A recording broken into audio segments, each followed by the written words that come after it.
Hay una palabra que en los últimos meses he traído mucho en la mente y eso es sincretismo religioso. Y en este caso voy a hablar un poco del sincretismo cristiano, que es cuando alguien trae de diversas tradiciones o de diversos ritos, de diversas culturas o incluso de otras religiones, cosas al cristianismo y las agrega. Quédate conmigo 10 minutos y veamos cómo es que eso también pasa a lo largo de la Biblia y vamos a explicar cómo es que también pasa hoy en día en nuestras vidas. Así que seguimos leyendo el segundo libro de Reyes y por favor sigamos leyendo juntos el capítulo 16 del segundo libro de Reyes, versículo 10 al 20. Así que si tienes tu Biblia a la mano, por favor leamos juntos. Dice: el rey Acaz fue entonces a Damasco para encontrarse con Tiglat-Pileser, rey de Asiria.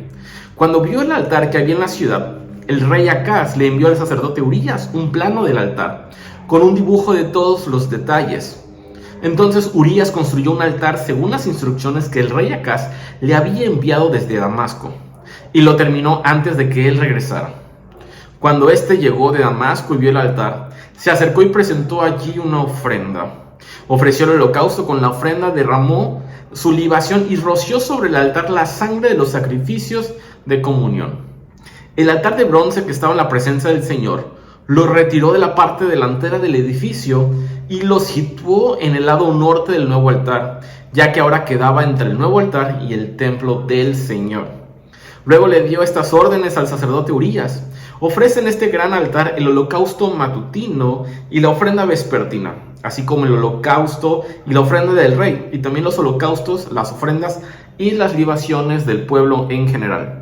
Rocía sobre este altar la sangre de todos los holocaustos y sacrificios, pero el altar del bronce lo usaré yo. Y el sacerdote Urías hizo todo lo que el rey Acaz le ordenó.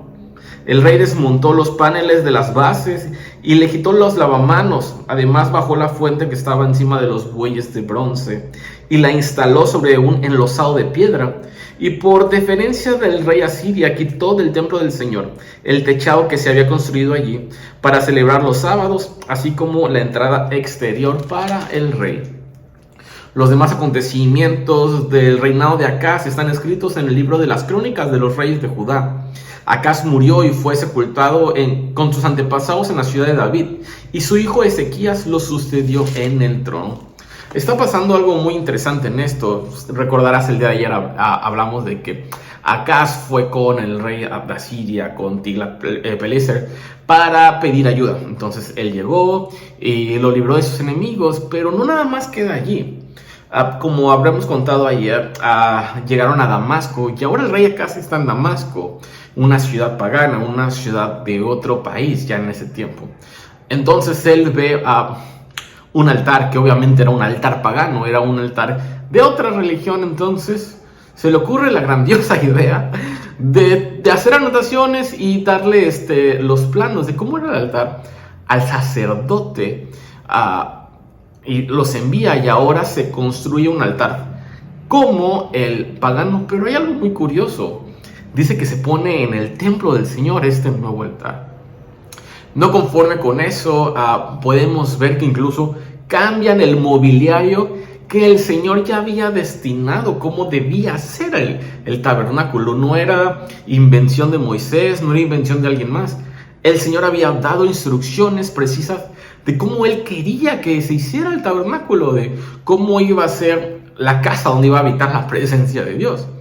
No conforme con eso, el rey Acaz da una serie de instrucciones que ahora él va a ofrecer holocausto y que ahora va a haber uno de bronce. Entonces hay ciertas cosas que solamente los levitas debían hacer.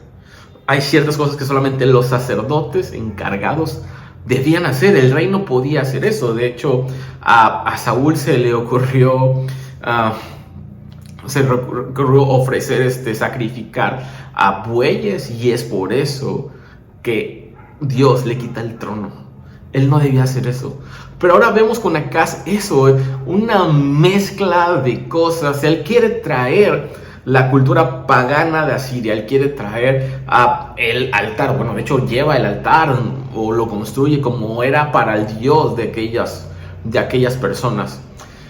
Y me quedo pensando, ¿por qué es que Acaz ve ciertos ritos, ve ciertas tradiciones, ve ciertas costumbres, incluso ver ciertos pensamientos de otras culturas, de otras religiones, y ahora lo quiere traer al templo del Señor?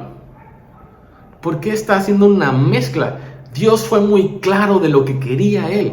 Dios fue muy claro en su palabra. Dios fue muy claro en Levítico, en el Pentateuco. Él fue muy claro en Éxodo, qué era lo que quería y cómo se debía hacer.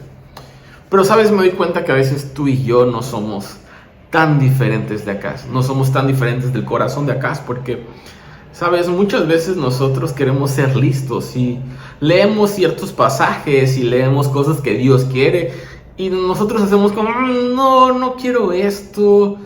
Y no sé, a veces traemos mucho sincretismo, traemos mucho bagaje religioso. ¿Por qué hacemos lo que hacemos? Porque muchas veces ni siquiera lo que hacemos está en la palabra de Dios. Y Jesús dice, eso a veces es ley de los hombres. Los fariseos hacían eso. Fariseos convertían sus leyes, la ley del hombre, en la ley de Dios. Y sabes, eso ya no podría llamarse cristianismo, eso ya no podría llamarse palabra de Dios, porque Dios no lo había dicho, ahora es el hombre el que lo había dicho. Y si yo te preguntara al día de hoy, y si te cuestionaras a ti mismo, ¿hay ciertas cosas que tú haces y tú las defiendes como cristianismo? Y tú las defiendes como parte de tu día a día con Dios, pero no son bíblicas. Ponte a pensar, porque, ¿sabes? Muchas veces nosotros convertimos la ley del hombre o nuestra propia ley y la hacemos como ley de Dios. Y hacemos incluso que otros la cumplan y hacemos que otros la lleven al pie de la letra, como los fariseos probablemente. Probablemente ellos ya no iban a otros templos paganos y traían cosas, pero ahora de su mente y de su corazón sacaban cosas. Y a esto yo a veces le llamo cristianismo a la carta. ¿Cómo es el cristianismo a la carta? Es, veo la ley de Dios, veo la palabra y digo esto sí, esto no, esto sí, esto no. No puedo cumplir eso, o no voy a hacer cierta cosa, como no voy a amar a mis enemigos, pero leo la palabra. Entonces tú y yo a veces hacemos una serie de mezcla como si fuera un menú y empiezas a escoger qué quieres hacer, qué no quieres hacer, cuando la palabra de Dios no es así. Dios ha sido muy claro y a veces a eso le llamamos sincretismo religioso, cuando tú haces tu propia religión y la quieres encapsular en algo que llamamos cristianismo o la quieres encapsular en algo que llamamos relación con Dios. Y muchas veces ese es el problema con el mundo, que, ¿sabes? Pensamos, no sé, hay pensamientos como que todos son buenos. Y la palabra de Dios dice que no somos buenos, somos pecadores. Inclusive me hace pensar que me da miedo que mucha gente en la iglesia se cree buena, moralmente buena, cuando la palabra de Dios dice que no, somos pecadores. Entonces, lo que quiero dejarte el día de hoy es que podamos revisar nuestro cristianismo, podamos revisar nuestra relación con Dios y ver si de verdad estamos viviendo conforme al Evangelio y no conforme a nosotros lo que nosotros creemos que es el Evangelio. Y es por eso que nosotros día a día te animamos a que leas la Biblia, a que vayas todos los días a los pies de Cristo y que podamos examinar a la luz de la palabra nuestra vida, que podamos examinar a la luz de la palabra nuestros corazones, porque muchas veces tú y yo hacemos nuestra propia religión y lo peor es que a veces creemos que estamos bien con nuestra propia religión, cuando eso no es lo que Cristo dijo en su palabra.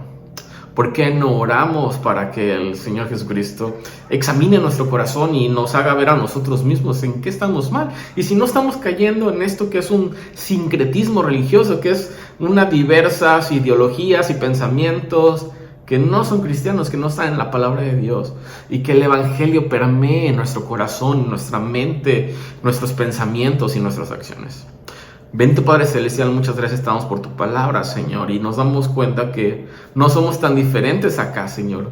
Muchas veces nosotros también queremos hacer nuestro propio cristianismo, hacer nuestra propia religión, Señor, Cuando tú fuiste muy claro en tu palabra, cuando tú fuiste muy claro en lo que pedías de nosotros, Señor. Padre, que el Evangelio cada vez permee más nuestros corazones, nuestros pensamientos, Señor. Y que volteemos a verte a ti, Señor, y cada día vayamos a tus pies. Y solo hacer lo que tu voluntad pida, Señor. En el nombre de Cristo Jesús. Amén. Nos vemos el día de mañana para un siguiente devocional. Que tengas un buen día.